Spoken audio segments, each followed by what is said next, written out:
परस्पर संबंध 7चा संबंध 52 सोबत जसा आहे तसा संबंध या 13चा कोणत्या संख्येसोबत आहे हे आपल्याला काढायचं आहे.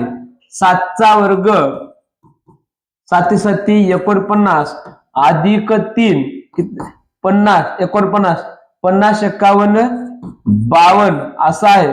तोच संबंध पुढच्या संख्येसोबत आहे का पाहूया. 13चा वर्ग 169 अधिक 3 9 10 11 12 चला 6 ने 7 चला 172 आलं उत्तर. पर्याय क्रमांक 2 172 या ठिकाणी उत्तर येईल 172.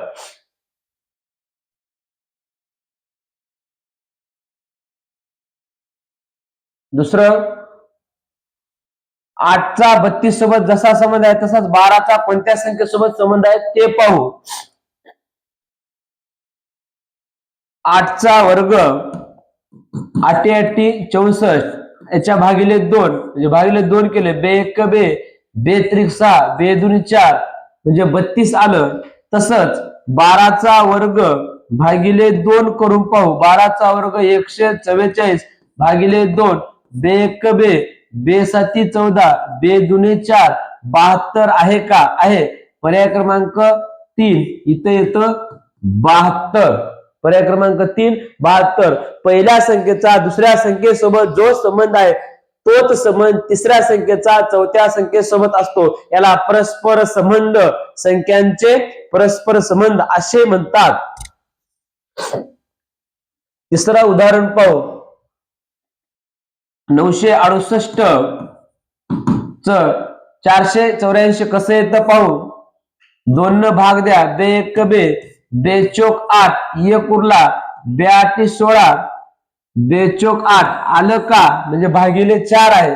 तसंच आपण 1196 ला भागिले 2 करून पाहू. 2 1 2 2 5 10 1 उरला 19 झाले 92 18 1 उरला 16 झाले 2 8 16 598 कुठं आहे?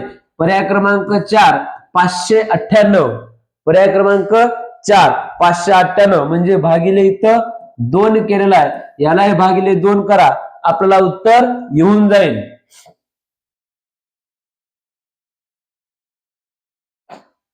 हे पहा 49 तर 513 कसं आलं.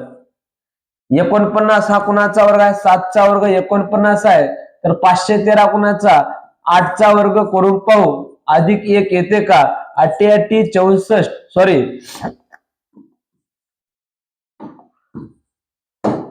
8चा घन 8 गुणिले 8 गुणिले 8 8 8 64 गुणिले 8 8 चौक 32 हातच्याले 3 8 संग 48 49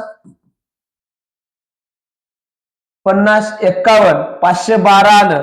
512 अधिक 1 513 आलं उत्तर आलं. म्हणजे 7चा वर्ग इथं 8चा घन. तसंच त्याच्या पुढची संख्येला काय केले ते पाहू. त्या पुढच्या संख्येला काय केले? हा 4चा वर्ग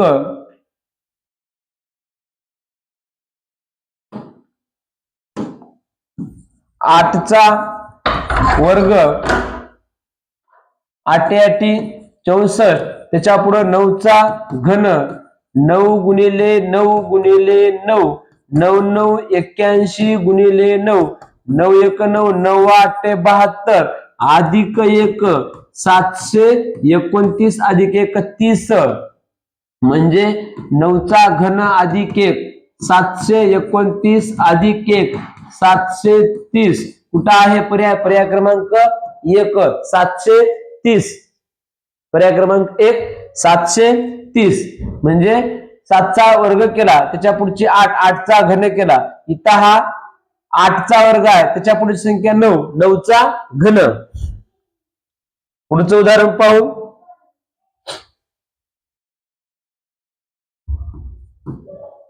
5चा वर्ग, इथं काय केले 5चा घन वजा 5चा वर्ग, 5चा वर्ग 25, 5च्या घनातून 5 5 25, 25 5 1600 वजा 5 5 25, 5 5 25, इथं राहिले 100. हे बघा 25 ला 100 कसा आलेला आहे, 5चा वर्ग कसा घेतला 5चा घन वजा 5चा वर्ग, 5चा घन 125 वजा 25, किती आलं उत्तर 100. तोच संबंध पुढच्या संख्येला आहे का, 6चा वर्ग किती आहे 36, मग 36 ला कसं घेतलेलं आहे 6चा घन वजा 6चा वर्ग, 6चा घन किती आहे 6चा घन आपण करूया 6 6 36 गुणिले 6, 6 6 36 हातच्या 3, 6 18, 19 20 21, 216 वजा 6 6 36, 216 तून 6 तून 6 गेले 0, 11 तून 3 गेले 8, 1 ला 1 किती आलं 180. आहे का उत्तर आहे. म्हणजे पहिल्या संख्येचा घन केला